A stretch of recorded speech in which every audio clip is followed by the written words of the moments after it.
Okay, you think you're ready? You are now live on Facebook, YouTube, and what was that other thing called? What's going on?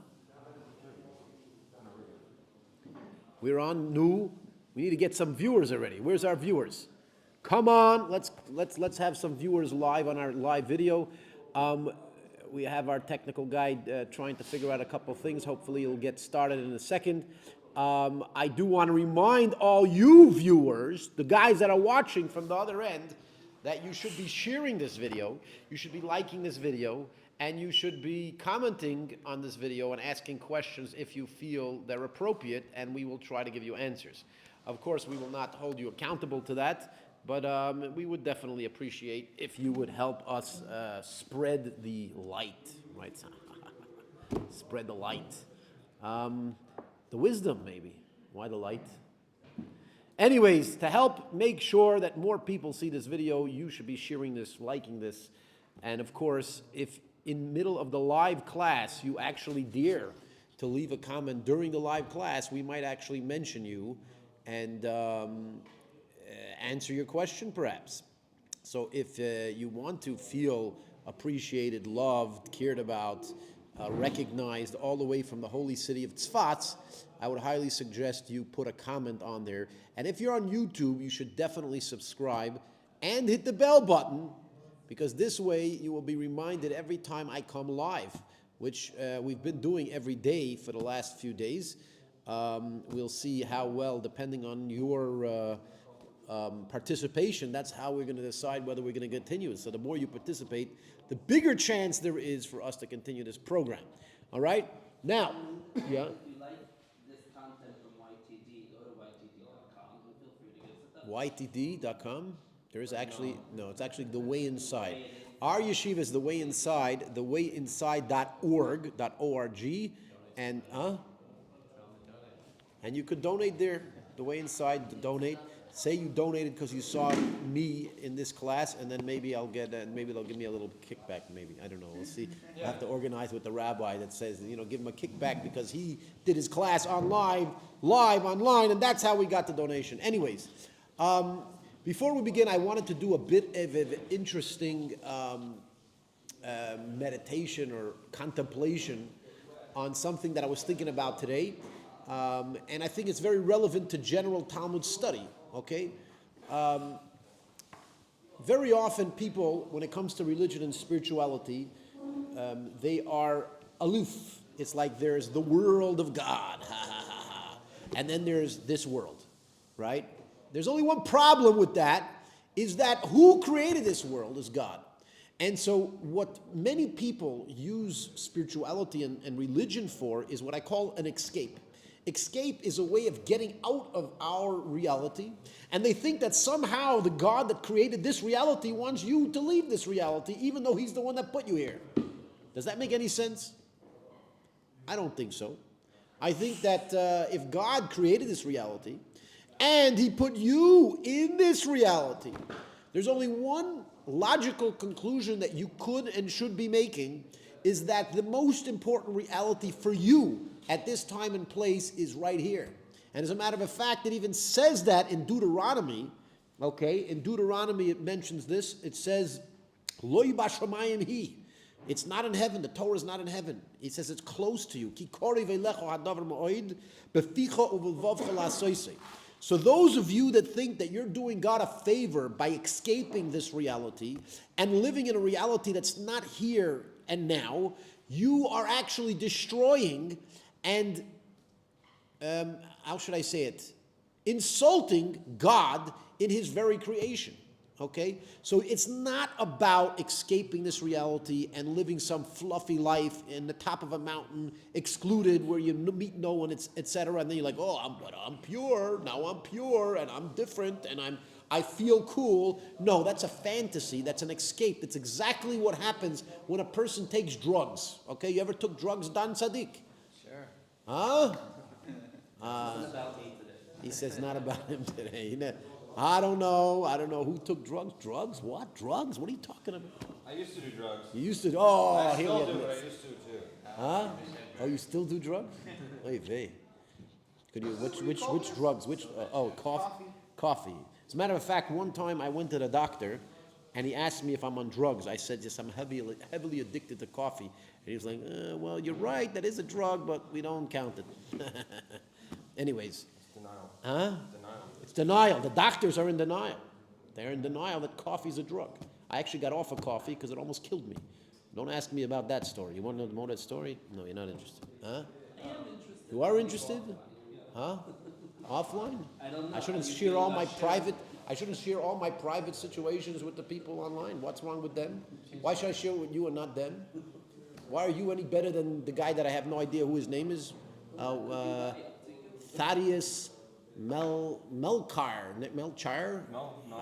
Malchior, right? I'm not sure, but yeah. Hi back. You know who else is in denial? Who else is in denial? People in the triangle. The people in denial that are swimming in denial, they're in denial. Right, okay, very nice. Very funny. Anyways, back to what I was saying. The reason why Talmud specifically is so important is because it shows you how practical and how relevant every detail of our own reality is to godly service. As a matter of fact, many religions, they go out there and the first thing they want you to do is believe in something, and once you believe in it, they say you're good, you're going to heaven, you're doing well. Now, I got a secret for you guys watching online and maybe even for you guys over here. Okay?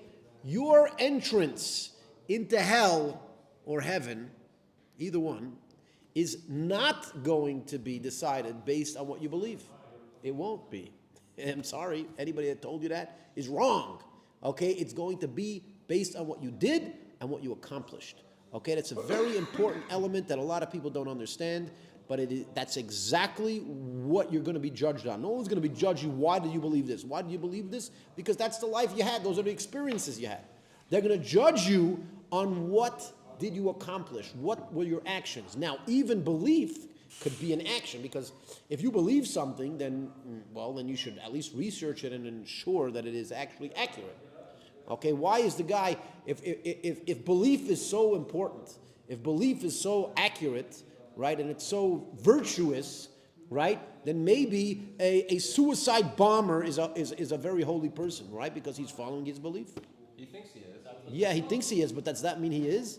Okay, so if you're going to tell me that belief is actually virtuous, well then why is his belief any better than yours? Because he believes in something that you don't believe in? So what? So what? What you get to determine what God wants, not him. Maybe he gets to determine what God wants, and not you, right? And therefore, it is important to realize that you do need to research. If you have a belief, you have to research it, and you have to test it, and you have to ensure that it's true.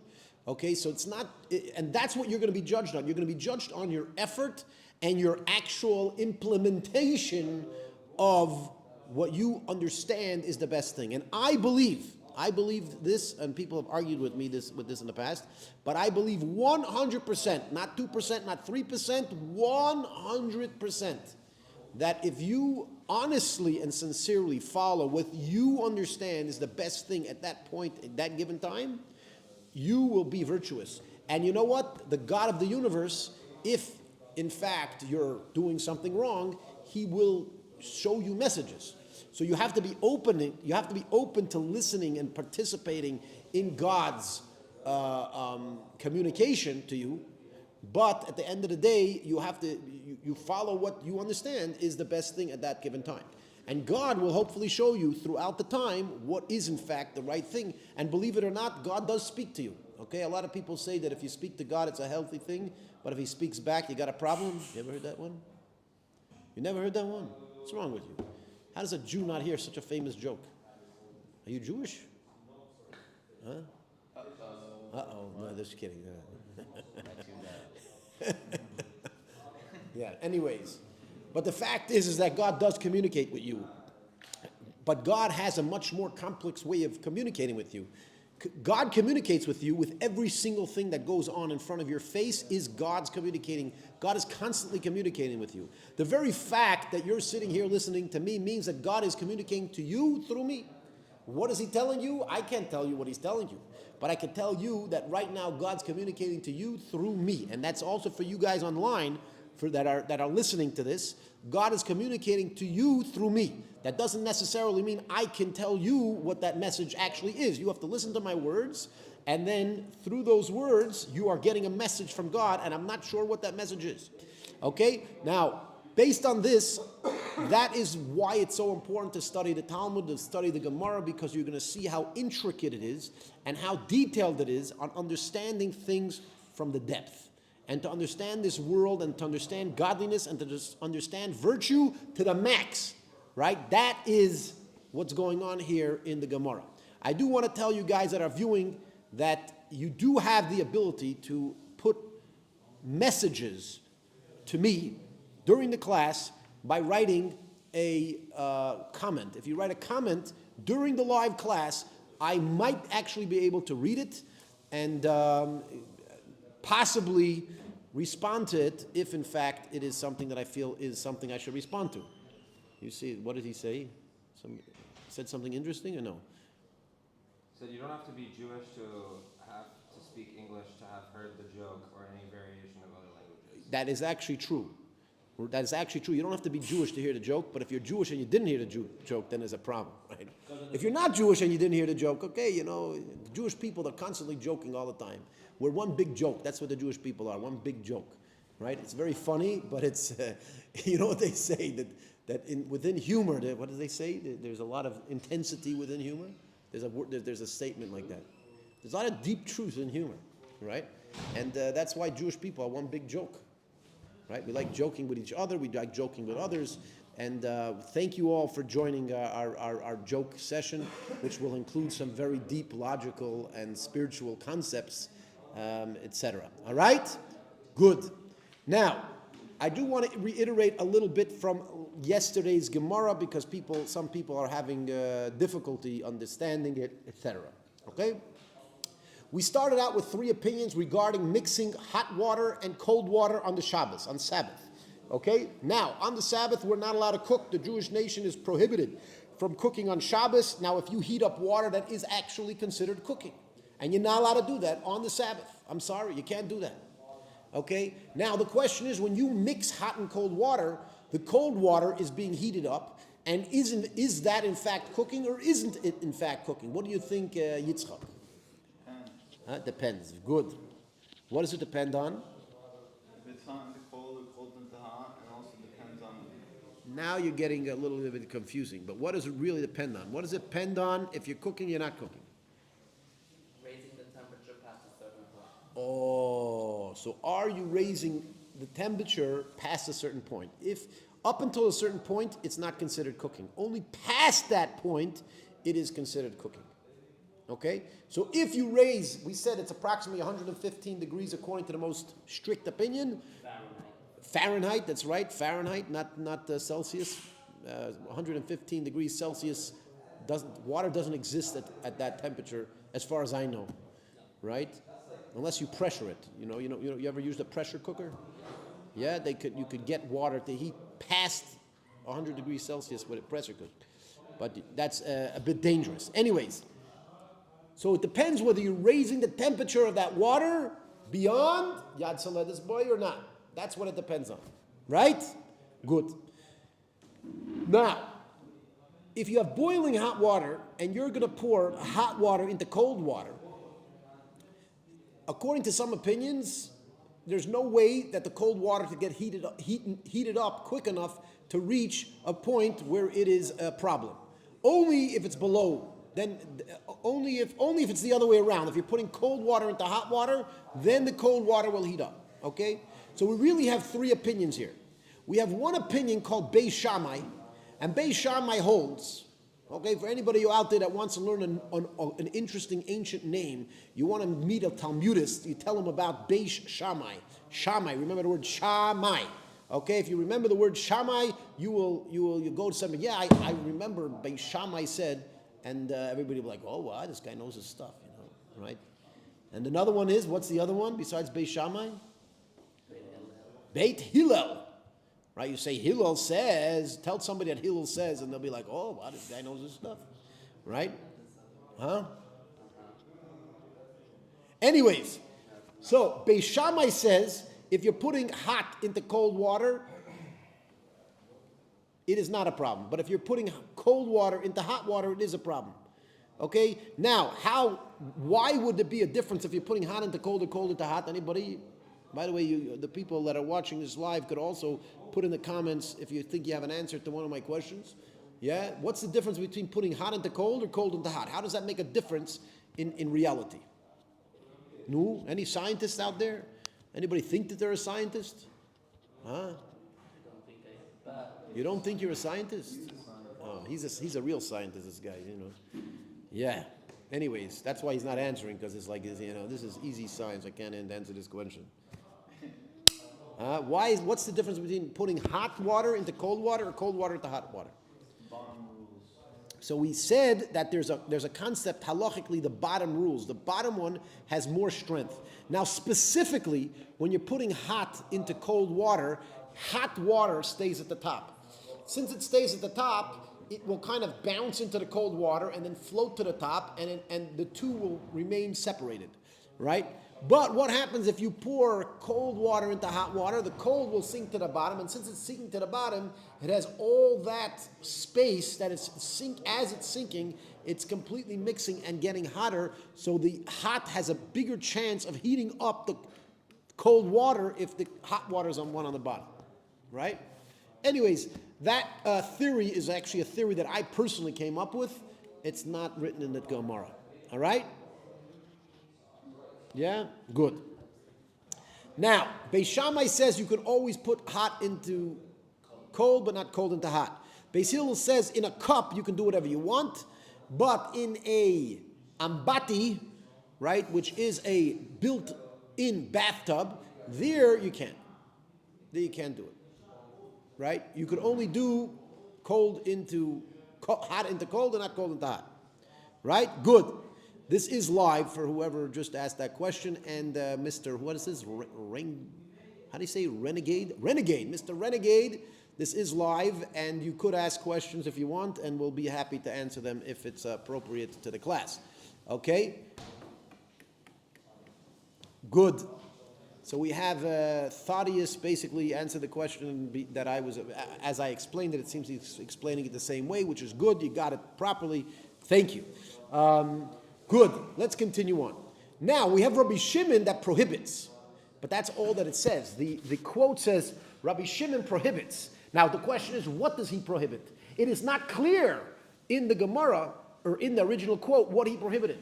So we assumed that he prohibited the last thing that was permitted.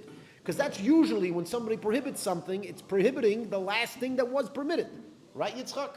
What was the last thing that was permitted in the quote? Hot and cold into hot and hot into cold? No, hot into cold of an ambati. Yeah. Right, so it sounds like he's prohibiting the hot into cold of the ambati. That's what it sounds like. Okay? Yeah? Now, so once the Gemara concludes that that is what we think is going on, right? That's what we think is the rule. Now the Gemara will try to challenge that, as it usually will do. Okay? Now, how is it challenging it? It's challenging it by the very fact that Rav Yosef attempted to suggest that a seifel is like an ambati. Now, if a seifel is like an ambati, which is a pail, if a pail is the same as a bathtub, means there's no real legitimate way to mix hot and cold on Shabbat, right? That's a problem, because we know that we are allowed to mix hot and cold on Shabbat. It's very clear that that is actually allowed, right? Now, if that's actually allowed, and there's no way to do it, that wouldn't make any sense, right? So how do we make sense of this whole thing? No. How do we make sense of this? So the Gemara basically says Rabbi Shimon is not speaking about the latter part of the quote is speaking about the earlier part of the quote. What was the early part of the quote? Where Beis Hillel allows you to mix it in a cup, however you want. But now we have a problem on that, because if he's only arguing on the cup, then he's essentially saying the same thing as Beis Shammai. Now, would Rabbi Shimon say the same thing as Beis Shammai? Why not? Why can't Rabbi Shimon say the same thing as Beis Shammai? Huh? They didn't like each They didn't like each other. Who says they even met each other? Huh? People magazine? They had it back then 2,000 years ago. They did. They called it Mishpacha. People magazine. Huh? Gashmias. Okay? Anybody out there, except that's not in this class, if anybody gets what's Gashmias, I will mention your name just because of that. You get a call out if you could tell me what Gashmias means. Okay, this is very this is like internal lingo, but let's see, maybe somebody over there knows what's Gashmias. Okay, what's Gashmias? Anybody out there knows what Gashmias is? Mr. Renegade, you know what Gashmias is? Huh? What? You don't even know what Gashmias is. You have to learn the internal lingo over here. The secret society, right? You know these Jews. You know these Jews control the world. I'm just trying to figure out which ones. Like which one are they? Find it for me, please. Which Jew controls the world?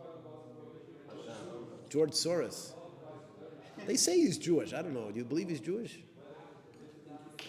I think he's so anti-Semitic that he basically claims he's Jewish because he knows that he's doing such horrible things to the world, and he wanted the people to blame the Jews and not whoever he really was.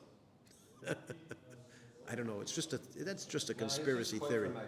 Huh? He's Kofer Magneto. Yeah. Anybody over there know what Kofer Magneto is? I don't even know. What's Magneto? I don't even know what that word means.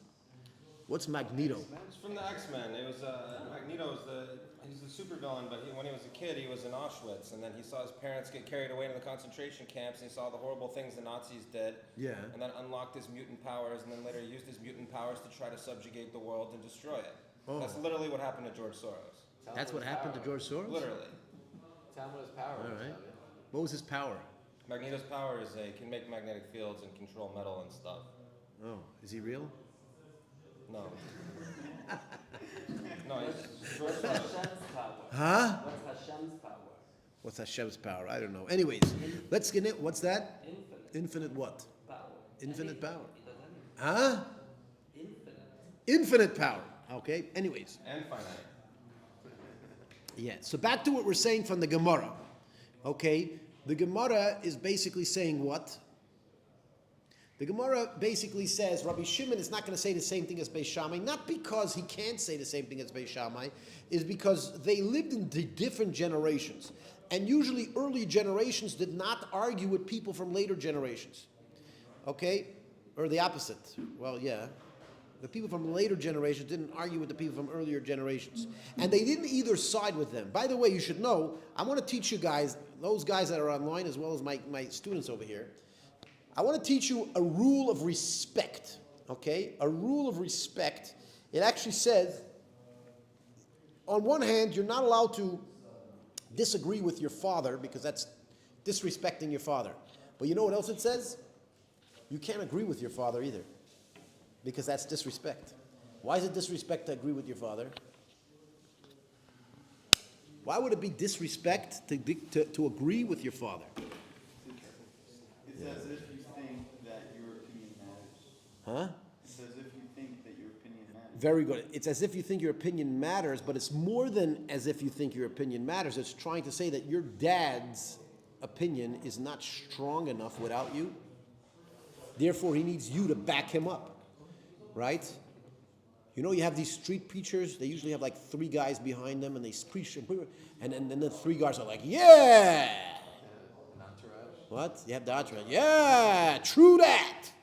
Right? You go to New York. True that. Yes. And every single word he's like, yeah, that's true. That's true. Right? Why does he need the guy to say that?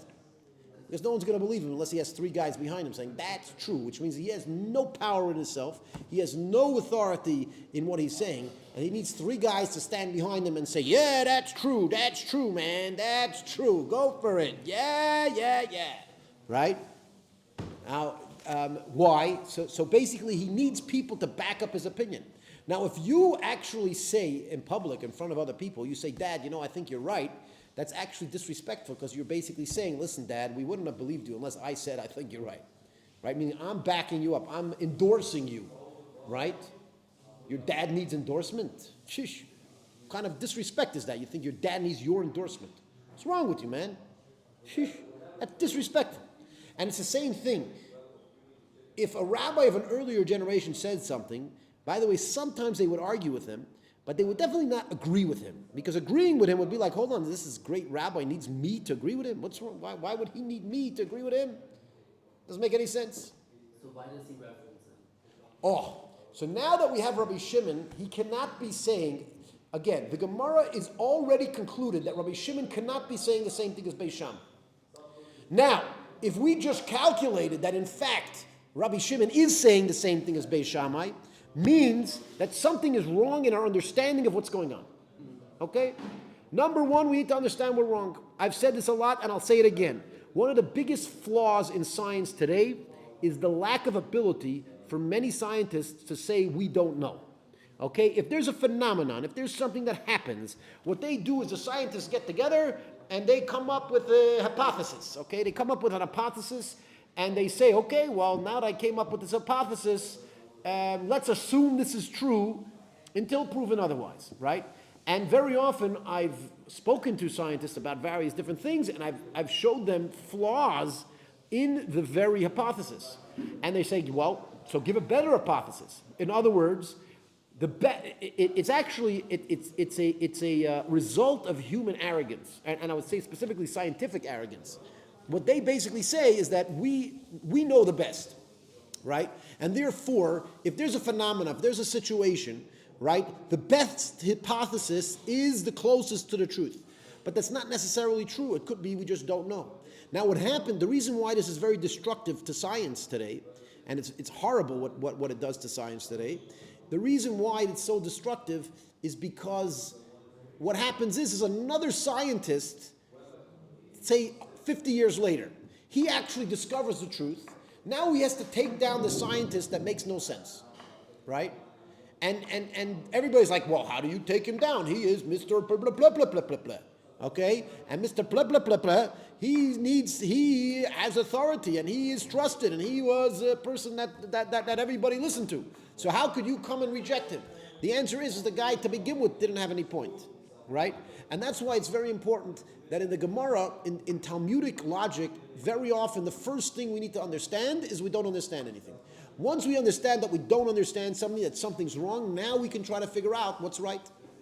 Right? And until we come up with a resolution that is actually sound, we will not give up. We will not admit, we will not try to claim that we know something that we don't. Not happening. We are simply going to, what are we going to do? We're going to continue trying to figure it out. But we're never going to say we think we figured it out when the logic is flawed. Okay? We're not going to just throw out hypothesis, like they say, you know how people choose, they want their socks in the morning, they need to decide whether, they wear the same socks every day until when? So every day they take their socks and they throw them on the bathroom wall. If it falls down, they wear it again. If it sticks, then if it sticks to the wall. Dan Tzaddik.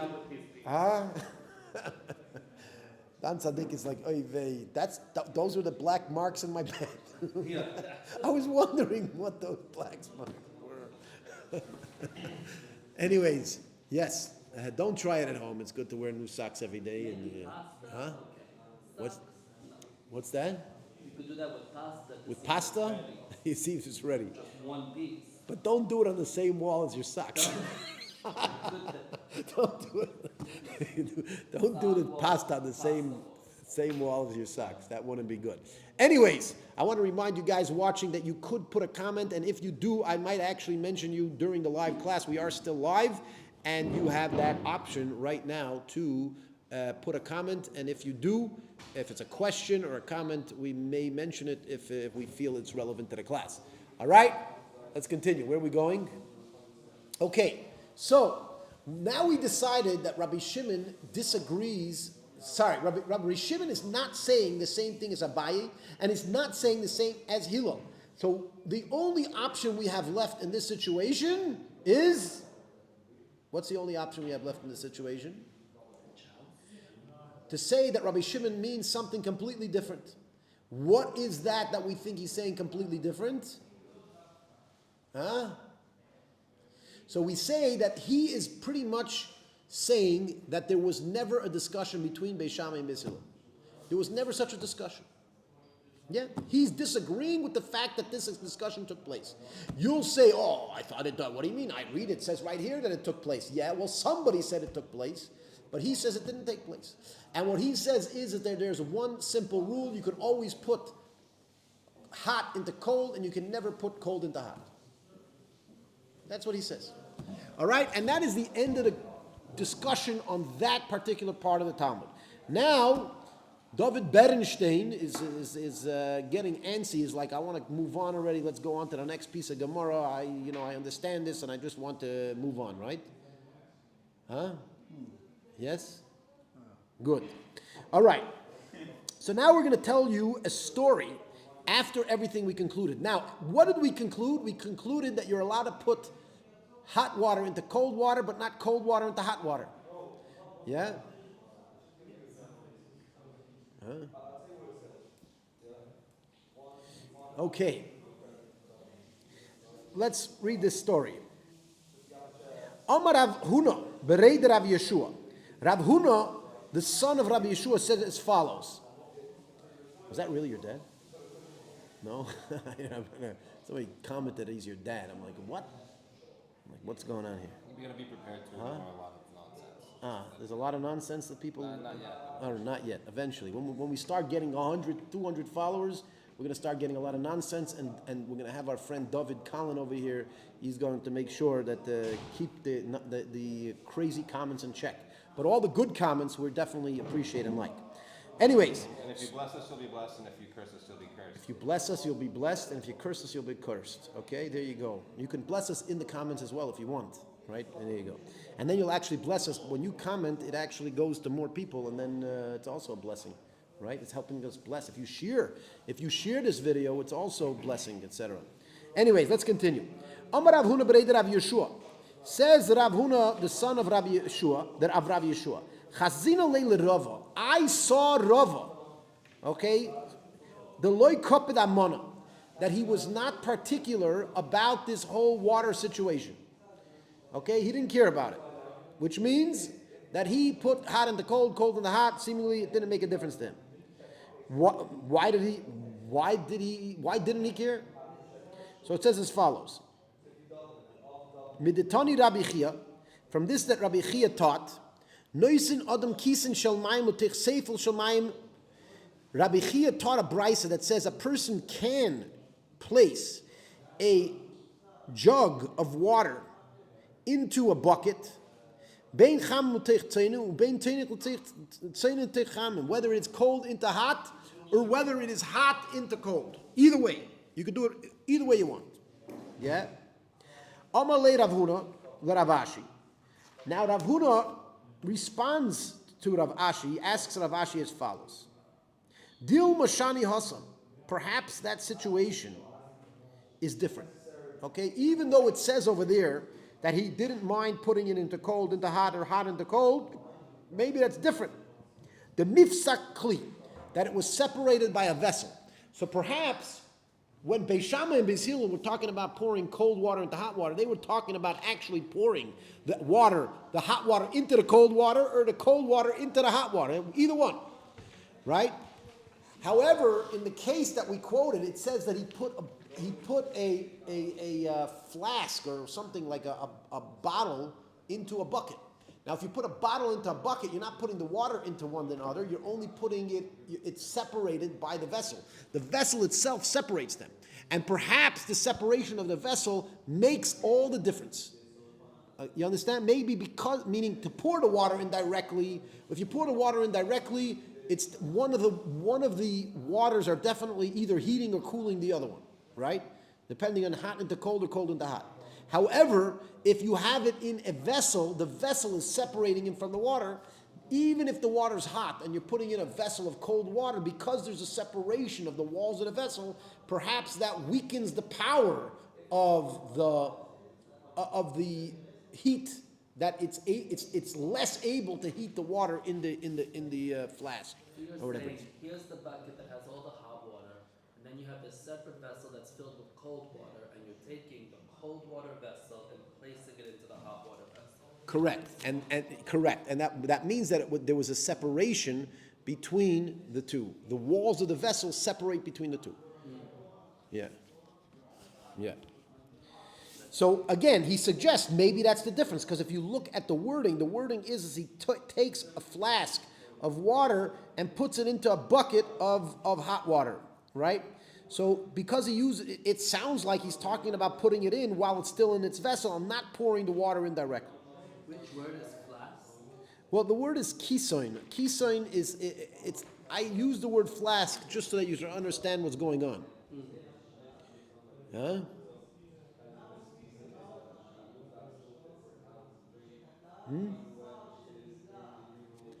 The word kisoin is a again it's a type of vessel. No, leave it.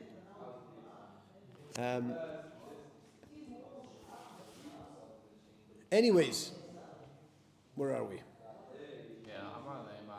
Okay, so Amar Lei, he said to him, Ma'ora Itmar, teach it that it actually said pouring, even though the original quote we said was a flask going into the hot water, etc. But the Gemara says no, it was a misquote. The Gemara says it's a misquote. Say it was pouring.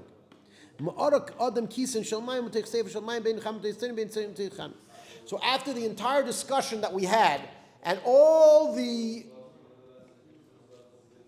back and forth arguments that we had, we basically determined that the whole rule just doesn't apply. What's Mahara? Ridiculous! We had a whole discussion just to figure out that the rule doesn't apply. No, but it applies in regards to what containers. Huh? There's 3 different containers that we're talking about. The truth is, it might still apply to an antichi. A built-in bathtub we didn't mention, because we mentioned pouring it into a seifel, which is a bucket. We already determined that a seifel was not the same as an antichi, so perhaps we're saying that when it comes to a bucket, we're basically gonna say the rule like Beis Hillel. All right? Basically, it seems like we are backing Beis Hillel's opinion, which makes sense, and rejecting Rabbi Shimon's opinion. That's what it seems to me. Yeah? What do you say? Do you agree with that? Disagree with that? Maybe agree with it? Does it also apply to a cup? What's that? Does it also apply to a cost? Does it also apply? So again, obviously a cup would be the most lenient. What it seems to be saying is that a seifel, a bucket, is now having the same rule as a cup, and that it's going like Beis Hillel. So because this is going like Beis Hillel. So the way that we understanding it now, it could be that the Gemara is bringing this last thing just to tell you that the halacha is like Beis Hillel, but not just like Beis Hillel in a cup, but the seifel is like a cup. Yeah. So an ambati, we didn't discuss the ambati concept. Since we didn't discuss the ambati concept, I would assume that we're leaving the ambati as is. And if you really want to go deeper and understand whether that is in fact the correct conclusion or the incorrect conclusion, I would suggest you look in Shulchan Aruch and see what the actual rule is and whether it. I think it actually does say that an ambati is prohibited, meaning it's prohibited to put cold into hot. Yeah, it's prohibited to put cold into hot in ambati. I was looking at that. It's got in the original statement, it's got the little dalet next to Beis Hillel's opinion that goes to somewhere in the Mishnah Torah, which sort of implies that Rambam says that the halacha is like Beis Hillel in this. Where does it say that? Well, that's what I'm guessing. See, it's got the little dalet they go. Where do you have the dalet? By Ben Chami L'Toch Hatzonim and Hatzonim L'Toch Chami. All right, so first of all, you have the dal there, which means it could indicate. By the way, it's not just the Rambam; it also quotes the Shulchan Aruch. Tul Shulchan Aruch Chaim Simin Shin Yud Ches Siv Yud Beis. If you want to bring it, we can read it. Who wants to bring Chaim? Let's see. You want to be a serious Talmudic scholar over here. Let's see you get the book. Let's bring out the book. Okay, Chaim Simin Shin Yud Ches. You see it over there, Chaim. Chaim Shin Yud Ches. This. Here you go. We're whipping out the books over here. We're going to determine something. You found it? Okay, Yitzchak has a quick question. What's your question, Yitzchak? So, Doma Shalane, perhaps that it's not Hatam? What is hatam? Shani is different. Dealing with Shani, perhaps it is different. Perhaps that situation is different than the other situations. Yeah? The mipsak is Mifsak is separated, right? separated vessel. Yeah, that the vessel separates it. Huh? You have a question? Yeah. What's your question? So we say, we ask on Shmuel, right, at the beginning of Membeis. Yeah. Are we saying that Shmuel holds like a Shimon? But if Shmuel holds like a Shimon, how could he say that you're not allowed to put out a burning piece of wood in a Rosh Hashanah, but only a burning piece of metal, right? That's the Okay. question. But you're already ahead. Oh, I thought you guys were there. You're on Mem Beis Amud Beis? I think so, yeah. I thought you guys were talking about a Abaya and Rabbi Yosef. No, we're talking about Abaye. Yeah, Abaye and Rabbi Yosef. Yeah, but that's talking about the hot water. Where are you? Here. Okay, so where do you? No, because that we learned that last week. You're in last week's Gemara. So Okay, ask the you could question. still ask the question. Yes, from last week's Gemara. Let's hear your question. Okay, so we never said that Shmuel holds like Rabbi Shimon. We only said that Shmuel holds Davar Shein Miskabed is mutter. Right. So why are we assuming that Shmuel would also hold like Rabbi Shimon? Because that's exactly what we're assuming. If Shmuel holds like Rabbi Shimon in one situation, we'd assume that he always holds like Rabbi Shimon's opinion. But we already Especially on Shabbos, when they're two very similar halachas. Even though they are two independent halachas, but they're two very similar halachas, and we would assume if he held like one, he would hold like the other. Then the Gemara holds that no, he actually split down the two. He holds like one and not like the other. But we already, Yeah. also we already know that Shmuel. Okay, what did we say? It was Shin Yud Ches Yud Beis. So like if they do that, they Ches? to a banquet and they try to like highlight the yeshiva, it's the 25-year anniversary, and they like film just like Hold on. guys dancing. Necham Shapira Mimenu Mayim Chamim Mutalitim Tegen Tzayin. Tel Afshir Mutal Tzuk Mayim Chamim Tegen Mayim Tzayin. Oy Tzayin Tegen Mayim Chamim. Hu Shelo Yiu B'Kli Rishon Necham Chamim Mim Harbe. So he says it can't be in a Kli Rishon. Like what are we doing in yeshiva? There's no drama here. No, there's tons of drama. But based Now on it all doesn't they really shot. mention. No, It doesn't. You gotta get the right stuff. You can't highlight the learning. You gotta highlight. What? When do we You have gotta a highlight. It doesn't mention about an abati, which is interesting. It doesn't say anything about an abati. So, but it could be, if you want to read the Magen Avram and the Magen David over here, maybe one of them does mention it. Right? So does he? By the way, I want to open up, if anybody wants to ask questions from the people watching online, you can ask questions by putting it in the comment. And if you do put in the comment, right now it's the end of the class, so we will give you about 5 minutes to ask any question that you want. It does not have to be specifically about the Talmud. Any question about Judaism that you want, you can ask now, and we will attempt to answer the question if we feel it's legitimate or if we feel we have the answer. If it's we feel it's just like a wild, random, stupid question, we're just gonna He thinks like he's living ignore life. you. Everyone's Yeah. watching. We won't call you out. Don't worry. If we think it's stupid, we won't call you out for it. We'll might just ignore you. But if it's a good question, we will definitely try to answer it. Remember, the easy way to ask a question. We are still live right now. Assuming that you're watching this now and not later. But if you're watching this now live, you could put in a question to the comments and we will answer you. It could be any question about Judaism. It does not need to be specifically about what we discussed, etc. In the meantime, we will try to answer some of the students who are having questions on this. You read the Magen Avram and Magen David over there? You didn't read it? Yeah? Yeah? Shmuel said earlier, well, we said, Yeah, we would have to have like cameras everywhere. I don't want you to record. No mic. You don't. We said earlier about Rabba.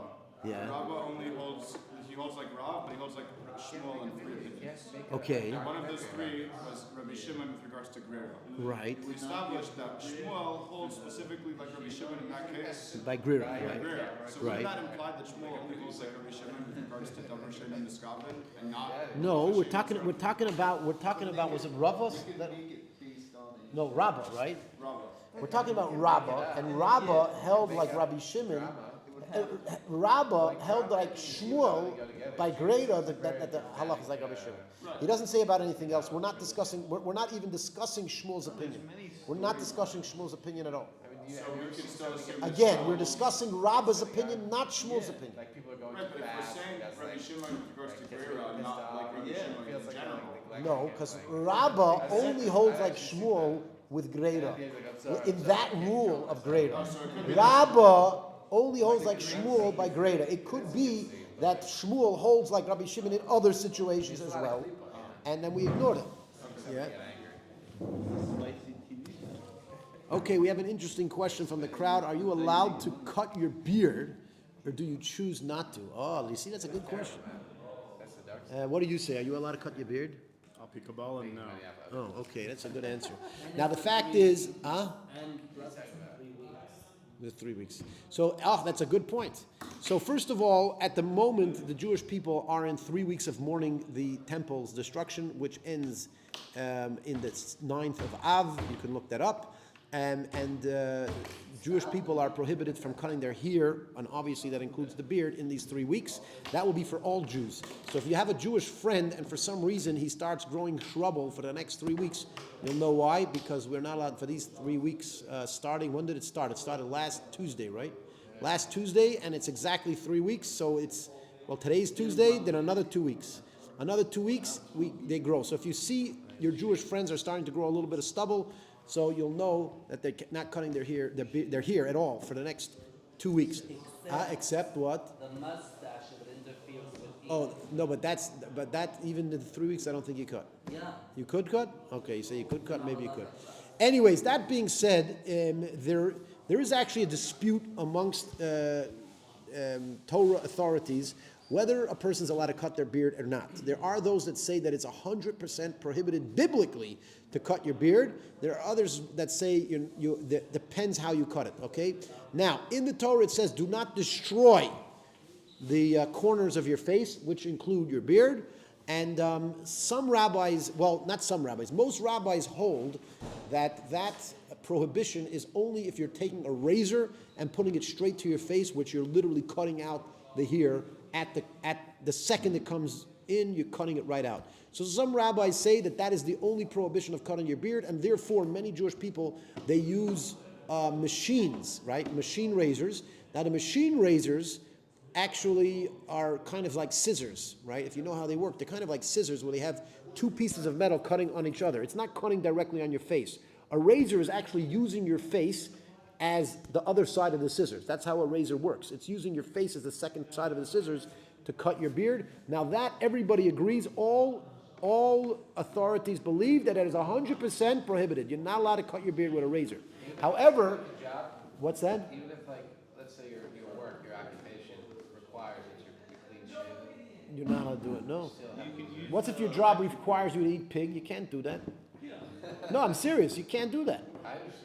Okay, so it's the same thing. If your job requires you to cut your beard with a razor, you are not allowed to have that job. You can't do your job. Before electric razors, what did men So do? so I hate to break it to you that most people in the world, it wasn't so popular to shave.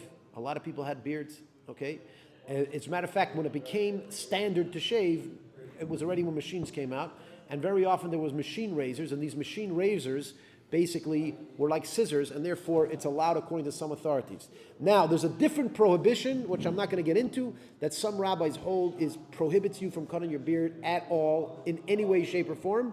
And of course, the Hasidic movement, which tries to be strict when it comes to Jewish law, the Hasidic movement, we do not cut our beards whatsoever in any way, shape, or form. We don't cut our beards. Zil. Okay? As a matter of fact, you see this beard, this is all natural, this is organic beard. I never shaved in my life. Nope, never did.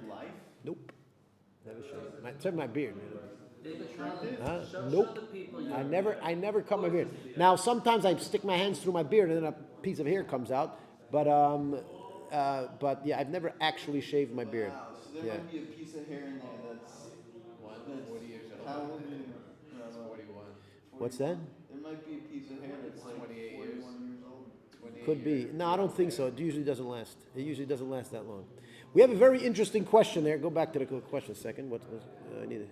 We have another interesting question. The question is, I have a question. Would you consider someone of Ashkenazi descent Jewish? Now that is he said no? Oh, that's it. He's a Sfard. He's an Iraqi Jew. He's like, no, Ashkenazis, out of here, gone. Wait, you would have to. That means I wouldn't either be Jewish because I'm from Ashkenazi descent as well. That's a very good question. There, unfortunately, there are people that try to make the question of what is the definition of a Jew. They try to make it controversial. It's actually very stupid because in reality, the Jewish nation has been around for 3,000 years, and there's been accepted definitions up until a few hundred years ago. There's been a accepted definition of what makes a person a Jew, and that definition is still what we consider Jewish, right? I don't think anybody has the right to decide 3,000 years after a nation existed. I don't think somebody has the right to come 3,000 years later and decide that they have the right to change the definition of what is Jewish and what isn't Jewish. It's not like in some other religions where there's debate, etc. The Jewish nation had very clear rules of what's a Jew and what's not a Jew.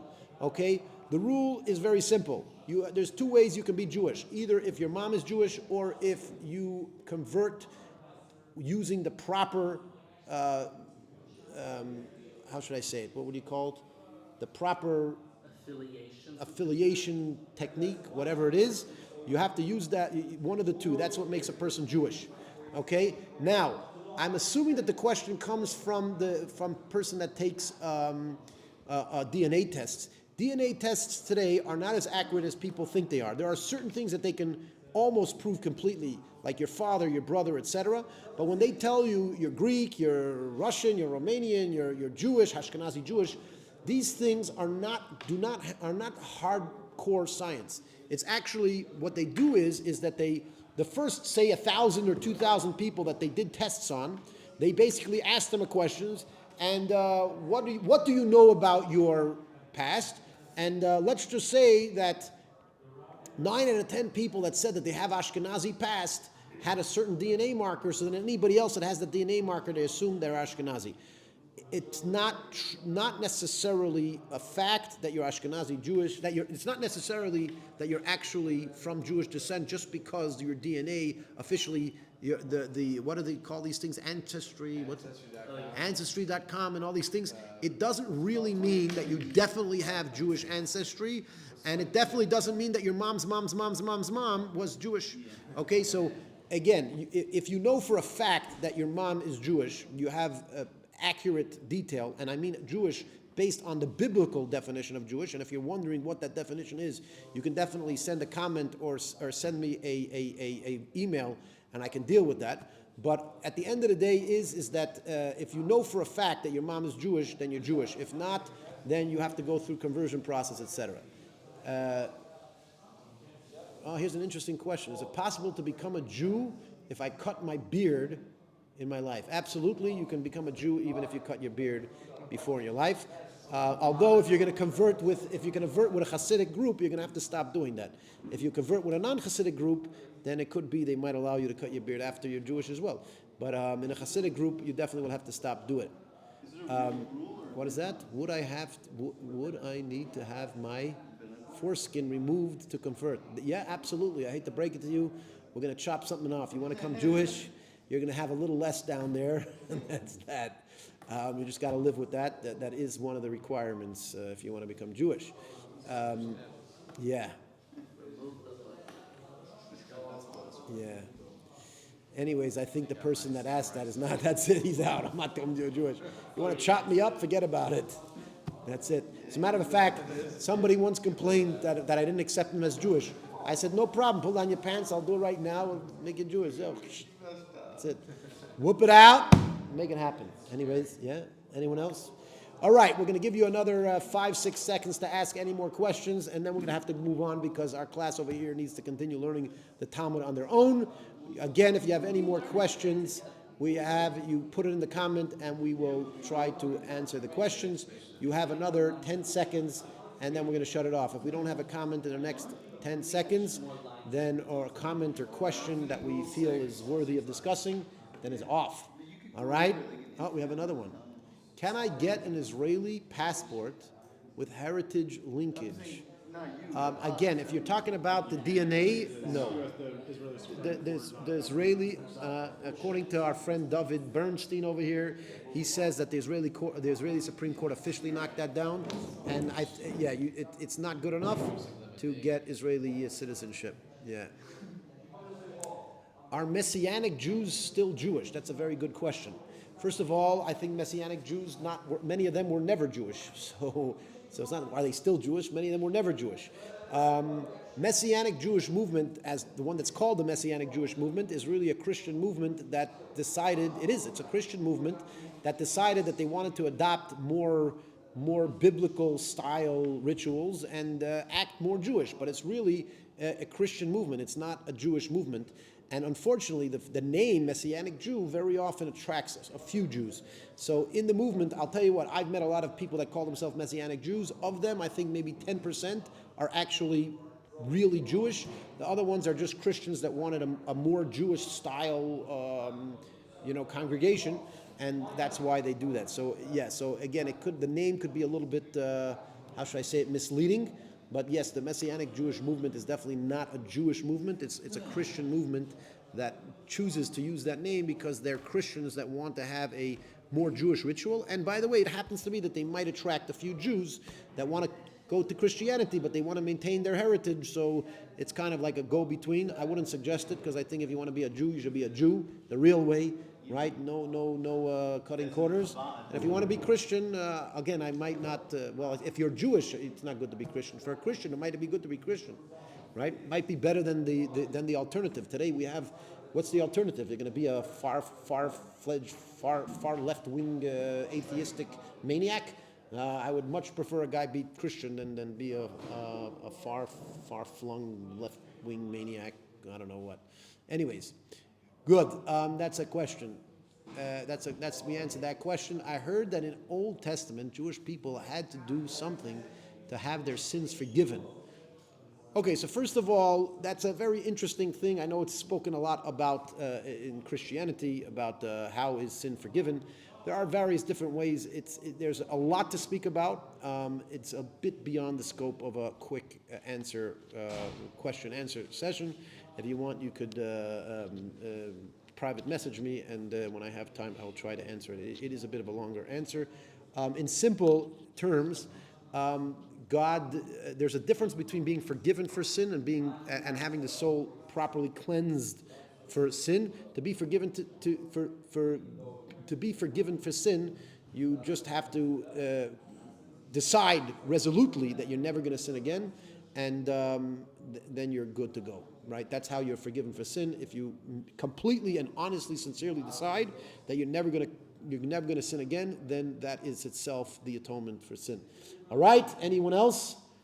Let's go. Should we give them another 10 seconds or we just shut it out? What do you say?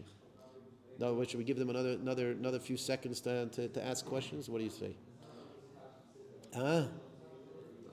Don't see. Okay, we'll give you 10 more seconds. Anybody asks a question, 10 seconds, we'll try to answer it. Otherwise, forget about it. We're going to close the session. 10, 9. Ooh, I have to do this all myself. Ooh, can we have some help?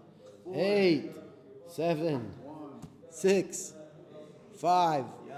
If you're asking a question, you better type it quickly. 4, 3, 2, 1. Thank you, everybody, for watching. Wait, before you start it off, everybody there, I want you right now, before you forget, like this if you're on Facebook, share it if you're on Facebook. Again, even though it won't be live, but you can rewatch this, so please share it with all your friends so that people could hear it, they can enjoy this discussion.